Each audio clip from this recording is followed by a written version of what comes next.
तो दोस्तों काफ़ी लंबे वेट के बाद आखिर Redmi Note 7 Pro को MIUI 12 का स्टेबल अपडेट देखने को मिल ही गया। दोस्तों ये जो अपडेट है मुझे मिला कल 22 सितंबर को और इसे मैंने अपने फ़ोन में इंस्टॉल कर लिया है। तो आज की इस वीडियो में दोस्तों नए MIUI 12 के हर एक फीचर के बारे में डिटेल से जानेंगे। तो दोस्तों बिना टाइम वेस्ट किए चलिए वीडियो स्टार्ट करते हैं। दोस्तों बात करें सबसे पहले फीचर की तो वो है अनलॉकिंग एनिमेशन का। अगर आप जैसे फ़ोन को अनलॉक करते हैं तो कुछ इस तरीके से जो स्क्रीन का एनिमेशन है वो आपके सामने आएगा। तो ये ज़्यादा काफ़ी अच्छा लगता है यार देखने में। उसके बाद अगर आप डायलर ओपन करते हैं तो डायलर का लुक थोड़ा बहुत चेंज हुआ है, लेकिन आपको इसमें कुछ एडिशनल चीज़ देखने को मिल जाती है। डायल किए गए नंबर के नीचे अलग से जो कॉल की इन्फॉर्मेशन है वो आपको रन होती हुई दिखाई देगी कि फ़ोन जो है कितनी मिनट चला है, कितनी मिनट कॉल हुई है, कब डायल किया गया है नंबर। उसके बाद दोस्तों अगर आप आते हैं फ़ोन बुक में और अपना कोई कॉन्टैक्ट नंबर ओपन करते हैं तो कुछ जो कॉन्टैक्ट नंबर है वो कुछ इस स्टाइल में आपके सामने जो है ओपन होके आता है। तो ये काफ़ी ज़्यादा कूल लगता है दिखने में।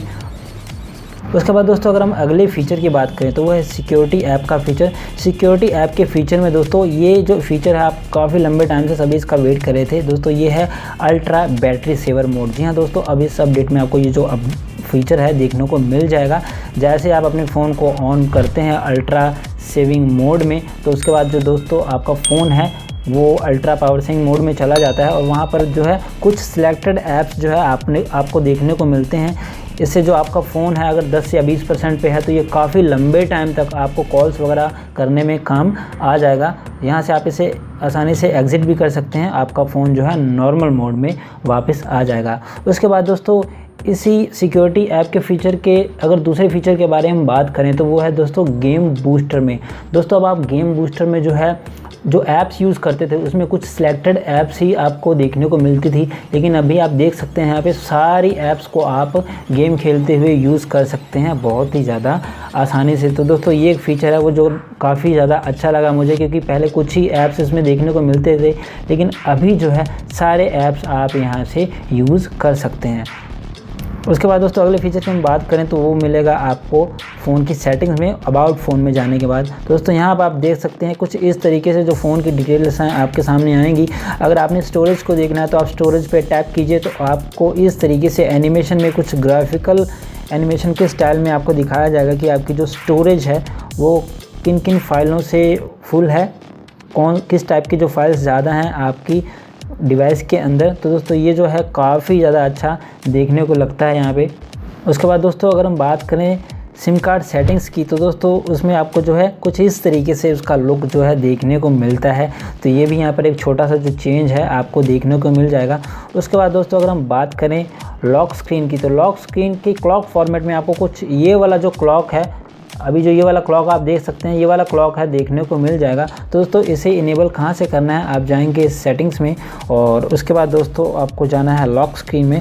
लॉक स्क्रीन में जाने के बाद दोस्तों लॉक स्क्रीन क्लॉक फॉर्मेट पे जाएंगे तो यहाँ पर ये जो है अलग से आपको नया देखने को मिल जाएगा। आप यहाँ से जो है इसे इनेबल कर सकते हैं। उसके बाद दोस्तों जो मेन इसका फीचर है जो काफ़ी ज़्यादा चर्चा में रहा, जिसके लिए बहुत सारी वीडियोस बने कि आप इसे इनेबल कर लीजिए, यहाँ से ऐसे इनेबल होगा, वो है दोस्तों इसका कंट्रोल सेंटर। तो दोस्तों उसे इनेबल करने के लिए आपको जाना है दोस्तों डिस्प्ले में। डिस्प्ले में जाने के बाद आप जाएंगे control centre and notification shade में।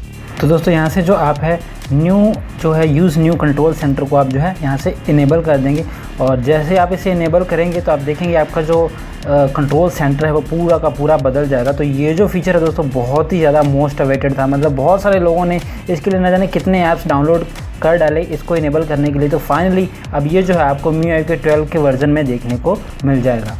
उसके बाद दोस्तों जो अगला फीचर है वो है कैमरा से रिलेटेड। कैमरा को अगर आप ओपन करते हैं तो इसका जो लेआउट है अब कुछ आपको चेंज देखने को मिलेगा। अगर आप यहाँ से इस ऑप्शन पे क्लिक करते हैं तो कुछ इस तरीके का जो लेआउट है वो आपको देखने को मिलेगा। यहाँ से आप जो है अपने कैमरा का रेशियो को चेंज कर सकते हैं। सेल्फ टाइमर के लिए यहाँ से जो है ऑप्शन आप सेलेक्ट कर सकते हैं।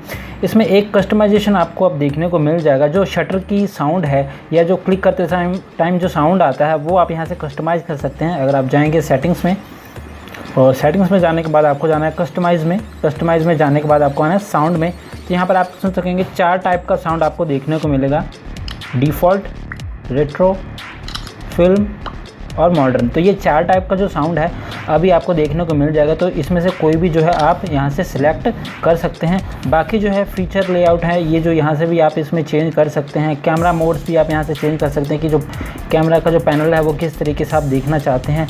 कलर्स भी यहाँ से आप जो है इसके अकॉर्डिंग सेट कर सकते हैं। उसके बाद दोस्तों जो अगला फीचर है वो है फ्लोटिंग विंडोज़ वाला। यहाँ से अगर आप फ्लोटिंग विंडोज़ को ऑन करते हैं, अगर आप यहाँ से फ्लोटिंग विंडोज़ को ऑन कर देते हैं, मान लीजिए मैं ये ऐप ओपन कर लेता हूँ और उसके बाद जो है यहाँ से फ्लोटिंग विंडो पे जैसे ही क्लिक करूँगा तो ये जो ऐप है फ्लोटिंग विंडो में आ जाएगी। अब मैं इसको कहीं भी ड्रैग कर सकता हूँ आसानी से और मैं कोई और काम भी कर सकता हूँ। और जैसे ही मैं इस ऐप पे वापस से स्विच करना चाहूँगा तो मैं इस पर टैप करूँगा, ये जो ऐप है मेरे सामने आ जाएगी और जैसे ही मैं इस पर क्लिक करूँगा तो ये जो है फुल स्क्रीन में मेरे सामने आ जाएगी। तो ये जो दोस्तों एक फ़ीचर है ये भी काफ़ी कमाल का एक फ़ीचर है MIUI 12 के इस वर्ज़न में। उसके बाद दोस्तों बात करें एक और फीचर की तो वो है म्यूज़िक को लेके। जैसे मान लीजिए आप कोई भी मीडिया प्ले कर रहे हैं और उस टाइम जब आप देखेंगे आपके नोटिफिकेशन बार में तो एक बड़ी सी टाइल में उसका जो प्रीव्यू है आपको देखने को मिलता है। मान लीजिए मैं यहाँ से अभी कोई सॉन्ग प्ले कर लेता हूँ। सॉन्ग प्ले करने के बाद आप जैसे इसे मिनिमाइज करेंगे बैकग्राउंड में सॉन्ग चलता रहेगा और यहाँ से आप देखेंगे तो कुछ इस तरीके से यहाँ पर जो नोटिफिकेशन में आपको जो है म्यूज़िक की डिटेल्स आती रहेंगी। तो ये भी एक काफ़ी अच्छा फीचर देखने को मिल जाता है। बाकी दोस्तों फ़िलहाल ये जो फीचर्स थे मेन हाईलाइटेड फीचर जो मैंने आपको बता दिए हैं। अगर इसके अलावा आपको कोई और चीज़ मिलती है तो ज़रूर नीचे कमेंट बॉक्स में बताइएगा और ये वीडियो आपको कैसा लगा ज़रूर बताइएगा। वीडियो अगर अच्छा लगा तो एक लाइक ज़रूर कर दीजिएगा और चैनल को सब्सक्राइब कर लीजिएगा ताकि आने वाले जो वीडियो हैं वो आपको लगातार मिलते रहें।